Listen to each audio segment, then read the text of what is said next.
안녕하세요. 뉴스반장입니다. 북한 무인기 관련해서 말씀드리겠습니다. 항적 조사 결과 비행 금지 구역 북쪽을 지나간 것으로 확인되었다라고 보고를 받았고요. 12대 무인기 12대 침투라는 언론 보도에 관해서는 국정원은 사실과 다르다라는 입장이었습니다. 기 보고된 대로 5대가 맞다라고 했고요. 용산 대통령실, 즉 촬영 가능성에 대한 우려를 표명했고 가능성 있다는 답변을 했습니다. 무능한 정부, 무능도 환장할 노릇인데요. 이제는 거짓말도 아무렇지도 않게 해대고 있습니다. 그것도 국민들을 향해서 말이죠. 사실 이런 거짓말은 이번이 처음이 아닙니다. 대선 때 공약했던 약속들을 모두 파기하고 있는 윤석열 대통령으로서는 어쩌면 너무나도 당연한 일일지도 모릅니다. 매 순간이 반복되는 실수들, 이제는 숨길 수밖에 없을 텐데요. 그래도 거짓말은 아니죠. 국민이 신뢰할 수 없는 국가 지도자, 그 정부가 유지될 수가 있을까요? 북한 무인기가 용산 비행금지 구역까지 침투한 사실이 뒤늦게 드러나자 이재명 더불어민주당 대표가 윤석열 대통령에게 대국민 사과를 촉구하고 나섰습니다. 대한민국에서 유일하게 윤 대통령에게, 이 정부에게 바른 소리, 쓴소리를 할 수 있는 유일한 사람이 바로 이재명입니다. 이 대표는 5일 페이스북을 통해 모름지기 군 통수권자라면 유례없는 안보 참사에 대해 대국민 사과하고 책임자의 무능과 기망을 문책해야 한다며 이같이 윤 대통령을 향해 직격탄을 날렸는데요. 그는 국민들께서는 도대체 군 통수권자가 무엇을 하고 있냐고 질타하신다. 언론에 비춰지는 대통령께서는 연일 말폭탄 던지기에만 바쁜 듯 보인다며 평화를 지킨다면서 전쟁 위험을 높이는 우를 범해서야 되겠나. 정권의 무능과 불안을 감추기 위해 안보를 희생하는 최악의 정치라고 맹비판했습니다. 이재명 대표는 대통령의 말의 무게를 감당하셔야 한다. 대통령의 강경한 말들은 국민의 생명과 안전을 위협하는 또 다른 위기를 발생시킬 수 있다며 과격한 발언을 삼가하시고 이럴수록 더 엄중하게 처신해 주시라. 아마추어 정권이 운전대 잡고 과격 운전하다 사고 날 것 같다. 더 이상 불안해 못 살겠다 호소하시는 국민들을 헤아려 달라고 주문했는데요. 이 대표는 거듭 강조하지만 국민의 생명과 안전을 지키는 것은 국가의 제일 의무라며 자신의 책무를 완전히 내팽개친 군 당국과 정부의 사태의 원인과 책임을 철저히 따져 묻고 재발 방지책을 확실히 요구하겠다고 밝혔습니다. 특히 또 다른 작전 실패를 불러올 수 있는 군 당국의 작전 관련 허위 보고는 군기문란으로 규정하고 엄중한 규책을 묻겠다며 우리 군이 국민의 존경과 사랑을 회복할 수 있는 기회로 삼겠다고 덧붙였는데요. 입만 벌리면 구라. 어쩌다 대한민국이 입벌구가 되어버렸나요? 대통령 하나 바뀌었을 뿐인데 온 나라가 아비규환으로 도탄에 빠져 헤어나오지를 못하고 있습니다. 북한 무인기가 단순 영공 침범을 넘어 서울 비행금지 구역까지 뚫린 것으로 드러났습니다. 대통령실에서 불과 3km 거리까지 접근한 것입니다. 대통령실에 대한 경호는 국가안보의 핵심입니다. 명백한 작전 실패고 경호 실패입니다. 청와대를 버리고 강행한 대통령실 이전으로 무너진 대공 방어망의 허술한 실태가 드러났습니다. 무능한 군 당국의 작전 실패만큼이나 허위 보고도 용납할 수 없습니다. 합참은 지난 29일 야당이 제기한 비행금지구역 침범 주장에 대해 근거 없는 얘기라며 유감을 표했습니다. 심지어 이적 행위란 말로 겁박하며 가짜뉴스로 정쟁을 유도한다고 주장했습니다. 군의 작전 실패와 허위 보고야말로 최악의 이적 행위입니다.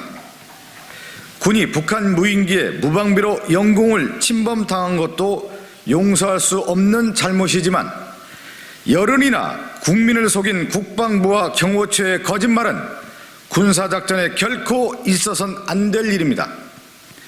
대통령도 이 사실을 알고 있었습니까? 국민만 속인 것입니까? 아니면 대통령에게까지 허위 보고를 한 것입니까? 합참은 어디까지 속인 것인지 분명하게 밝혀야 할 것입니다. 대통령 역시 이 같은 사실을 알면서 침묵한 것인지 답해야 합니다. 군의 총체적 실패 속에서 대통령이 확전불사 전쟁 각오를 외쳤다니 기가 막힙니다. 군의 허위 보고로 윤석열 대통령은 벌거숭이 대통령이 됐습니다. 윤석열 대통령에게 요구합니다. 경제 실패도 모자라 허위 보고로 국민께 혼란과 불안을 안긴 책임자를 엄중히 문책하십시오. 그리고 무능과 거짓말, 즉흥적이고 감정적인 발언으로 불안을 안겨준 국민께 사과하기 바랍니다. 12구 참사를 수사하는 경찰 특수본이 경찰수장인 윤익은 청장에 대해 무혐의 결론을 내렸습니다. 김강호 서울경찰청장도 불구속 수사하겠다고 밝혔는데요. 유족들은 꼬리 자르기 수사라며 강력 반발했습니다. 12구 참사를 수사 중인 경찰 특수본이 이상민 행정안전부 장관, 윤익은 경찰청장, 오세훈 서울시장에 대해 모두 무혐의 처분으로 사실상 가닥을 잡았는데요. 우리의 슬픈 예감은 한치의 빗나감도 없이 적중했습니다. 이걸 수사 결과라고 내놓은 거죠. 행정안전부와 서울시 등 상급기관 수사가 어렵다는 특수본의 입장이 이틀 만에 더욱더 분명해졌습니다. 4일, 고민이 많다, 책임을 물은 전례가 많지 않다 수준이었는데요. 하루 만에 책임을 입증하기 어렵다로 한 발 더 나간 겁니다. 특수본 관계자는 사건 발생을 예상할 수 있었는지, 주의 의무를 다하지 않아 피해가 커졌는지 등을 상위기관으로 갈수록 증명하기 어렵다고 밝혔는데요.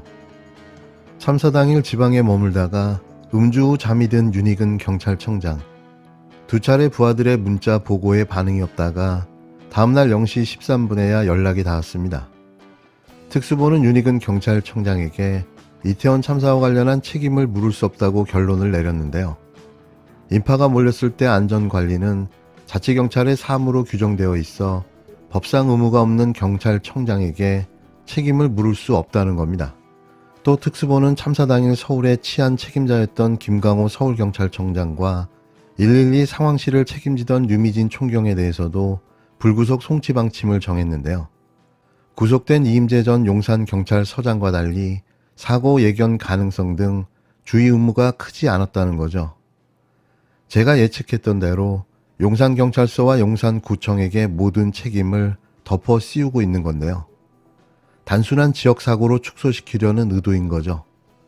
윗선은 아무런 책임이 없다는 논리를 만들기 위한 꼼수인 겁니다. 형사 책임을 지우려면 참사 발생 가능성을 예견하고도 필요 조치를 취하지 않아야 하는데 현장 실무자들에게는 해당 혐의를 적용할 수 있지만 상위 기관에 대해서는 입증이 어렵다는 겁니다. 구속자 4명에 그친 2달간의 성적표에 유가족들은 꼬리 자르기 수사라고 크게 반발하고 있는데요. 유족들은 분노하고 있습니다. 이런 가운데 특수본은 참사 당시 현장에 경찰이 부족했다는 소방대원의 국회 증언에 대해서는 적극 반박했습니다. 특수본 관계자는 CCTV 확인 결과 현장에는 경찰 9명이 대응하고 있었다며 당시 상황이 급박해 소방대원이 사실과 달리 인지한 것 같다고 애둘러 해명했는데요.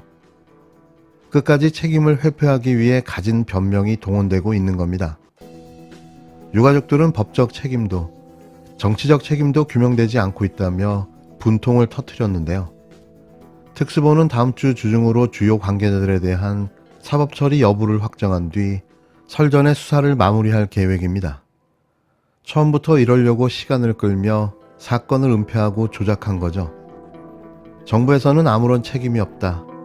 이게 그들이 내린 결론입니다.